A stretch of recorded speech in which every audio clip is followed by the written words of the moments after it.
जय जय रघुवीर समर्थ. मित्रांनो, आज मी तुम्हाला जी कथा सांगणार आहे ती फक्त ऐकल्याने तुमच्या जीवनात सुख, समृद्धी आणि धनाचा वर्षाव होईल. तर चला कथेला प्रारंभ करूया. एकदा माता पार्वती आणि भगवान शिव जेव्हा पृथ्वीवर जातात तेव्हा तिथे एक रघुनाथ नावाचा व्यक्ती खूपच दुःखी आणि उदास बसला होता. मित्रांनो, जर तुम्ही ही कथा ऐकत असाल तर कथा पूर्ण ऐका. या कथेला मध्ये सोडून जाण्याची चूक करू नका, कारण या पवित्र कथेला पूर्ण ऐकल्याने तुम्हाला मनोइच्छित फलाची प्राप्ती होईल आणि म्हणूनच तुम्ही या कथेला पूर्ण ऐका. जर तुम्ही भगवान शिवाचे किंवा समर्थांचे भक्त असाल तर कृपया त्यांचा अपमान करू नका. तर माता पार्वती आणि भगवान शिव पृथ्वीवर जातात आणि तेव्हा माता पार्वती भगवान शंकरांना प्रश्न विचारते, हा रघुनाथ नावाचा माणूस उदास का बसला आहे? तेव्हा भगवान शिव माता पार्वतीला म्हणतात, हे मानव, त्यांच्या जीवन काळामध्ये ज्या 7 गोष्टी कधीही कोणाला सांगायच्या नसतात त्या गोष्टी ते सर्वांना सांगतात आणि त्यामुळे माणसाला अनेक संकटांचा सामना करावा लागतो. तेव्हा माता पार्वती विचारते, त्या कोणत्या 7 गोष्टी आहेत? कृपया तुम्ही मला सांगा. तेव्हा भगवान शिव म्हणतात, हे प्रिये, मी तुला रघुनाथ या माणसाच्या जीवनाबद्दल सांगत आहे. तू ते ध्यानपूर्वक ऐक. त्यानंतर भगवान शिव म्हणतात, मनुष्य नेहमी बोलत असतो, हळू बोल, नाहीतर कोणी ऐकेल. आपण सर्वांनी ही गोष्ट ऐकली असेल आणि मनुष्य हे सारखं बोलत असतो, परंतु विचार करण्याची गोष्ट ही आहे की हे वाक्य केव्हा आपल्या तोंडातून बाहेर पडतं आणि कधी आपल्या कानांमध्ये पडतं. कारण हे असे गुप्त रहस्य असतात जे रहस्य मानव कोणा दुसऱ्याला सांगू इच्छित नसतो. नेहमी कुटुंबामध्ये क्लेशाचे कारण मानव स्वतः असतो. भगवान शिव म्हणतात, जरी तुम्ही या गोष्टीला मान्य केलं किंवा नाही केलं, परंतु ही गोष्ट तेवढीच सत्य आहे.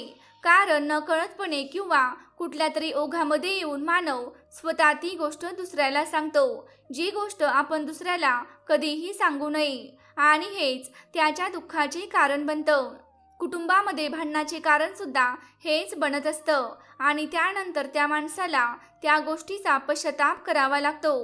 तो विचार करू लागतो की मी ही गोष्ट दुसऱ्याला सांगून खूप मोठी चूक केली आहे. माझी चूक होती. मी न कळत ही गोष्ट सगळ्यांना सांगून टाकली आहे आणि म्हणूनच आजची ही कथा मी तुम्हाला सांगत आहे. या कथेला ऐकल्यानंतर तुम्हाला 7 अशा गोष्टी कळतील ज्या गोष्टी तुम्ही कधीच कोणाला सांगू नयेत.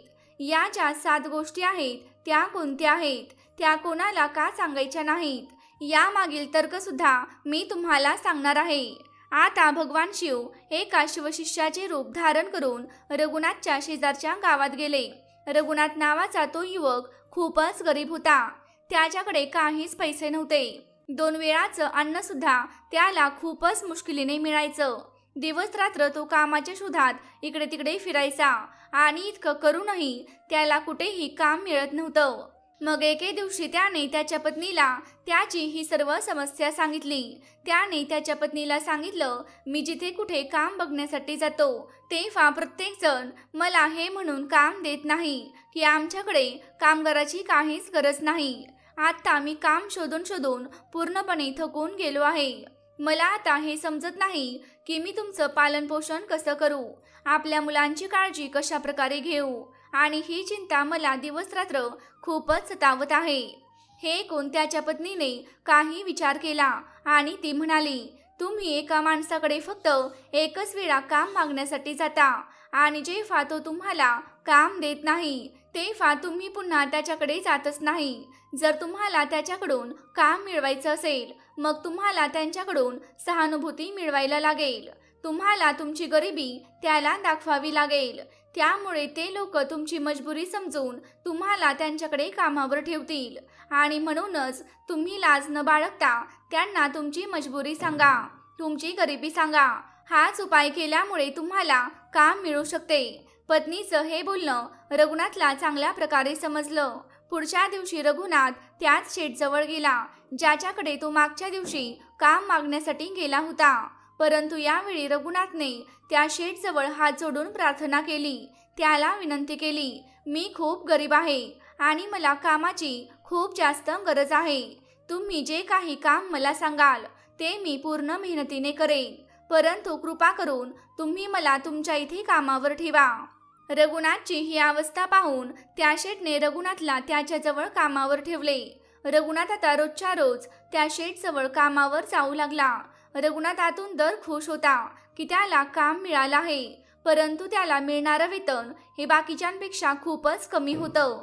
रघुनाथ जे काम करायचा तेच काम दुसरे लोक करायचे आणि त्यांना रघुनाथपेक्षा जास्त वेतन मिळायचं, तर रघुनाथला कमी वेतन मिळायचं. जेव्हा रघुनाथने या बाबतीत त्याच्या शेठला विचारलं तेव्हा शेठ म्हणाला, हे बघ रघुनाथ, तुला कामाची गरज होती तेव्हा मी तुझी मदत केली. मी तुला काम दिलं, मग माझे आभार व्यक्त करण्याऐवजी तू माझ्याकडे तक्रार करत आहेस. शेठचं असं बोलणं ऐकून रघुनाथ गप्प झाला. गोष्ट तर सत्यच होती की शेठने रघुनाथची मजबुरी बघून त्याला काम दिलं होतं आणि म्हणूनच शेठ रघुनाथला त्याच्यानुसारच वेतन देत होता. परंतु रघुनाथने हळूहळू ही गोष्ट त्याच्या मित्रांना, नातेवाईकांना सुद्धा सांगायला सुरुवात केली की त्याचा शेठ कसा माणूस आहे आणि त्याला किती वेतन देतो. वेळ हळूहळू पुढे सरकत होता. रघुनाथ त्याच्या पूर्ण मेहनतीने काम करत होता, परंतु आता परिस्थिती बदलू लागली होती. शेठ आता रघुनाथला दुसऱ्यांच्या तुलनेत जास्त काम सांगू लागला होता, परंतु त्यांच्यापेक्षा कमी वेतन शेठ रघुनाथला देत होता आणि ही गोष्ट रघुनाथच्या मनाला खूपच लागायची. तो दुसऱ्यांपेक्षा जास्त मेहनत करायचा, परंतु वेतन त्यांच्यापेक्षा कमी मिळायचं. यामुळे त्याच्या आत्मसन्मानाला खूप मोठी जखम झाली होती. आता हळूहळू त्याचं त्याच्या कामावर लक्ष लागत नव्हतं. साहजिकच अशा जागेवर कोणाचं मन लागेल जिथे माणसाला त्याच्या आत्मसन्मानासोबत तडजोड करावी लागेल, आणि म्हणूनच रघुनाथने शेठजवळील ते काम सोडलं आणि तो घरी येऊन बसला. आता त्याच्याकडे घर खर्च चालवण्यासाठी सुद्धा पैसे शिल्लक राहिले नव्हते आणि म्हणूनच त्याने त्याच्या मित्रांकडे, नातेवाईकांकडे मदत मागण्यास सुरुवात केली. परंतु त्याचे मित्र समोर असताना त्याच्यासोबत खूपच आपुलकीने बोलायचे, त्याला नेहमी धीर द्यायचे, परंतु त्याच्या पाठीमागे नेहमी त्याची मस्करी करायचे. ते म्हणायचे, हा माणूस किती मूर्ख आहे. शेठने याला काम दिलं होतं आणि शेठ याला पैसेही देत होता आणि तरी हा काम सोडून, ते पैसे सोडून आता घरी बसला आहे. जर आपण या माणसाला पैसे दिले मग हा आपले पैसे सुद्धा परत करणार नाही. याची आता अशी अवस्था आहे की याच्याकडे काम नाही, मग हा पैसे कुठून आणून देणार. आणि याच कारणामुळे रघुनाथची अवस्था दिवसेंदिवस अधिकच खराब होत चालली होती. आता तो दिवस रात्र टेन्शनमध्ये राहू लागला होता. तेच मित्र, तेच त्याचे नातेवाईक जे रघुनाथ समोर त्याचे खूपच जवळचे आहेत असे दाखवत होते, त्याला धीर द्यायचे. ते रघुनाथ जवळ येऊन त्याला ज्ञानाच्या गोष्टी तर खूपच सांगायचे, परंतु त्याची मदत कोणीच करायचं नाही. आणि नेहमी असंच होतं, ज्ञान देणारे तर खूपच मिळतात, परंतु मदत करणारे, हाताला पकडून पुढे नेणारे खूप कमी लोक मिळतात.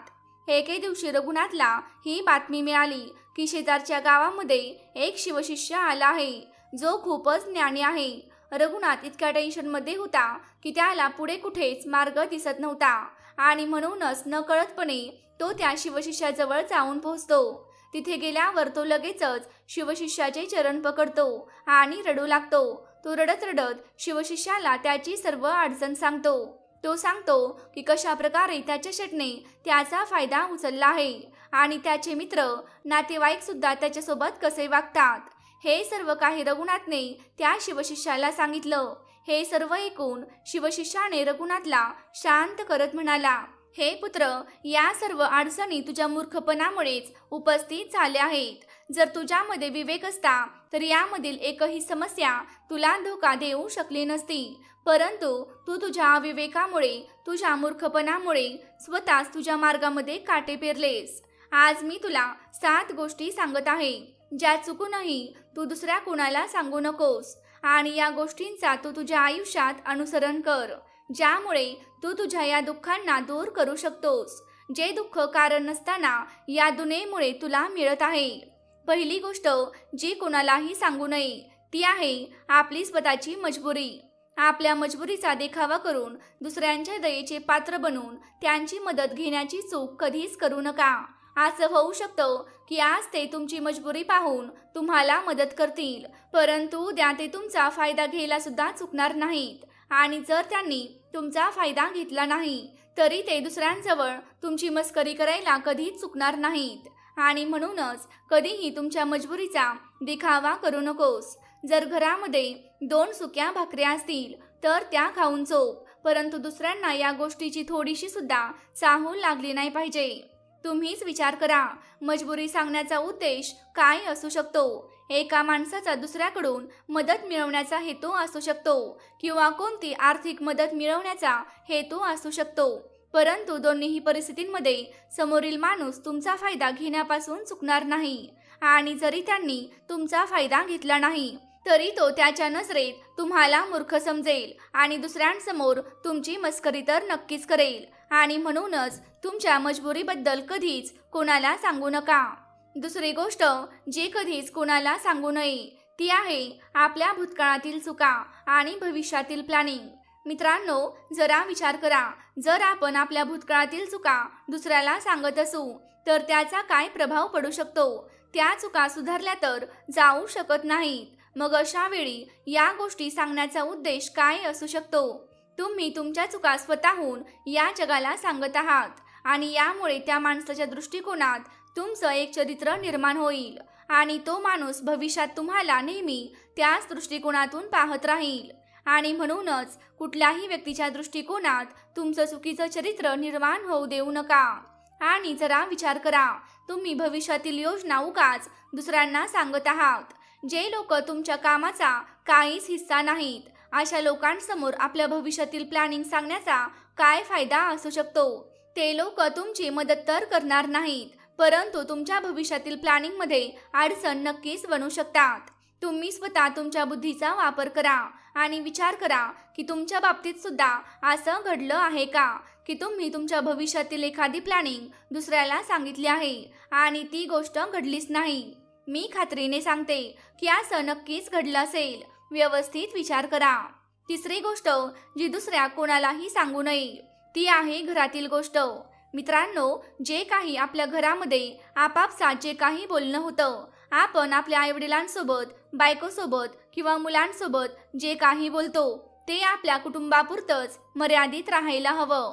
जर तुम्ही या गोष्टी दुसऱ्यांना सांगत असाल मग अशा वेळी दुसऱ्यांना तुमच्या घरात घुसण्याची संधी मिळते आणि अशी लोक या गोष्टीचा फायदा घेण्यापासून कधीच चुकणार नाहीत. ही लोक तुमच्या परिवारातील सदस्यांना तुमच्यापासून दूर करण्याचा प्रयत्न नक्कीच करतील. नेहमीच असं घडतं की आपण आपल्या घरातील भांडण कमी होण्यासाठी आपली ती भांडणं आपल्या शेजाऱ्यांना किंवा आपल्या नातेवाईकांना सांगतो आणि यामुळे तुम्हाला कधीच कोणतीच मदत मिळाली नसेल. उलट तुमच्या घरातील भांडण यामुळे आणखीनच वाढली असतील. आणि हे यासाठी कारण जर तुम्ही तुमच्या आईवडिलांच्या गोष्टी किंवा घरातील इतर कुठल्या सदस्यांच्या गोष्टी घराबाहेर सांगत असाल मग अशा वेळी घरातील सदस्यांना नक्कीच वाईटच वाटणार की आपल्या खाजगी गोष्टी हा माणूस बाहेर सांगत आहे. आणि म्हणूनच तुमच्या घरातील गोष्टी, घरातील भांडणं कधीही कुठल्याही दुसऱ्या व्यक्तीला सांगू नका. पुढची गोष्ट जी मी तुम्हाला सांगणार आहे ती तुम्ही कधीच दुसऱ्याला सांगू नये. ती तुम्ही ऐकल्यावर तुम्हाला खूपच वेगळं वाटेल, परंतु या गोष्टीचं सत्य मी तुम्हाला एका तर्काच्या माध्यमातून देणार आहे. तर ती गोष्ट आहे तुमचं उत्पन्न. मित्रांनो, तुमचं उत्पन्न कधीही कोणालाही सांगू नका. मग तुमचं उत्पन्न तुम्ही दुसऱ्याला सांगण्यामागे हेतू काय असू शकतो. जरा विचार करा की तुम्ही तुमचं उत्पन्न तुमच्या मित्रांना सांगत आहात. मग अशा वेळी जेव्हा तुमच्या मित्रांना पैशांची गरज असेल तेव्हा ते तुमची साठवण काढतील, कारण त्यांना हे चांगलंच माहीत आहे की तुमचं जर उत्पन्न जास्त असेल मग तुम्ही त्यांना नक्कीच मदत करू शकता आणि यामुळे जास्तीत जास्त लोक तुमच्याकडे मदत मागतील. आणि अशा वेळी जेव्हा तुम्ही त्यांना मदत करणार नाहीत तेव्हा ते लोक विचार करतील की या माणसाकडे तर पैसे आहेत, हा माझी मदतही करू शकतो, परंतु हा मुद्दामून माझी मदत करत नाही. आणि अशा वेळी तुमचं हे उत्पन्न तुमच्यामध्ये भांडणाचं कारण बनू शकतं. आणि जेव्हा तुमचं उत्पन्न कमी असेल तेव्हा लोक तुमची मजा मस्करी करतील आणि जास्त असेल तर मदत मागतील. मग तुमचं उत्पन्न न सांगणं हाच शहाणपणा आहे. पुढची गोष्ट जी मी तुम्हाला सांगणार आहे ती तुम्ही व्यवस्थित लक्षात ठेवा. माणसाला त्याची ताकद आणि कमजोरी माहीत नसते, परंतु जर तुम्हाला तुमची कमजोरी आणि ताकद माहीत असेल तर अशा वेळी पहिली गोष्ट तर तुम्ही खूपच बुद्धिमान माणूस आहात. आणि दुसरी गोष्ट म्हणजे तुम्ही कधीही ही गोष्ट दुसऱ्या कोणालाही सांगू नका. कारण जर तुमची कमजोरी दुसऱ्याला समजली तर ते लोक तुमच्या या कमजोरीचा फायदा उचलतील. आणि जर तुमची ताकद त्यांना समजली मग अशा वेळी तीच ताकद तुमची कमजोरी बनू शकते. कारण ती ताकद दुसऱ्या माणसाला माहीत आहे, मग तो त्या ताकदीवर काहीतरी उपाय नक्कीच शोधेल. म्हणूनच तुमची कमजोरी आणि तुमची ताकद कधीच कोणाला सांगू नका, कारण यानंतर तुम्हाला तुमच्या घरात नेहमीच दुःखी राहावं लागेल. पुढची गोष्ट जी कोणाला सांगू नये ती आहे तुमचे मित्र आणि तुमचे शत्रू. जर तुम्ही तुमच्या मित्रांबद्दल दुसऱ्या माणसांना सांगत असाल मग ते लोक तुमच्या मित्रांसोबत जवळीक वाढवून तुमची फसवणूक करू शकतात. तुमच्या जिवलग मित्राला तुमच्यापासून दूर करण्याचा सुद्धा ते प्रयत्न करू शकतात. जे सामान्य माणूस आहेत ते असे कधी करत नाहीत, परंतु तुमचे जे दुश्मन असतील ते असं करू शकतात. त्याचबरोबर तुमच्या शत्रूबद्दल सुद्धा कधीच कोणाला काहीच सांगू नका, कारण आज जो तुमचा मित्र आहे तो उद्या तुमचा दुश्मन झाला तर तो तुमच्या दुश्मनांसोबत मिळून तुम्हाला खूप मोठ्या संकटात पाडू शकतो. आणि म्हणूनच तुमच्या सर्वात जवळच्या मित्राला सुद्धा तुमच्या दुश्मनाबद्दल कधीच सांगू नका. पुढची आणि शेवटची गोष्ट म्हणजे जेव्हा तुम्ही दान करता तेव्हा तुम्ही केलेल्या दानाबद्दल सुद्धा कधीच कोणाला सांगू नका. जर तुम्ही असं करत असाल तर तुम्ही केलेलं दान हे पूर्णपणे व्यर्थ आहे. जेव्हा तुम्ही केलेला दानधर्म इतरांना सांगता तेव्हा तुम्ही हे सिद्ध करत असता की तुम्ही किती मोठे दानी पुरुष आहात. आणि ही गोष्ट तुमच्यामध्ये एक अहंकार निर्माण करते आणि म्हणूनच दान गुप्तपणे केला जातो आणि असे केलेले दान हे जास्त फलदायी मानले जाते. मित्रांनो, असे म्हणतात की तुमचा उजवा हात दान करत आहे, ही गोष्ट डाव्या हाताला सुद्धा समजू नये. म्हणजेच केलेला दान धर्म कधीही इतरांना सांगू नये. या 7 गोष्टी शिवशिष्याने रघुनाथला सांगितल्या. यामध्ये या संसारातील सर्व सिद्धांत लपलेले आहेत. या गोष्टींचं अनुसरण करून तुम्ही तुमच्या घरामध्ये सुखशांती टिकवून ठेवू शकता. घरात होणाऱ्या भांडणापासून तुम्ही पूर्णपणे सुटका मिळवू शकता. जर तुम्ही या 7 गोष्टींवर व्यवस्थित विचार केला तर तुम्हाला सुद्धा या 7 गोष्टी नक्कीच पटतील. तुम्हाला सुद्धा समजेल की हे खरंच आहे की या 7 गोष्टी कधीच कोणाला सांगू नयेत. त्यानंतर माता पार्वती भगवान शंकरांना म्हणते, हे प्रभू, जर मानव या 7 गोष्टींचे पालन त्यांच्या जीवनामध्ये करत असेल तर त्यांना कुठल्याही संकटांना सामोरे जाण्याची वेळच येणार नाही. इतकं म्हणून माता पार्वती आणि भगवान शिव कैलास पर्वताच्या दिशेने निघाले. मित्रांनो, या व्हिडिओमध्ये काही चूक झाली असेल तर मी तुमची क्षमा मागत आहे. व्हिडिओ आवडला असेल तर व्हिडिओला लाईक करायला विसरू नका. तसेच व्हिडिओला लाईक करून कमेंटमध्ये जय सद्गुरू टाईप करा. भेटूया पुढच्या अशाच एका ज्ञानवर्धक व्हिडिओमध्ये. जय जय रघुवीर समर्थ.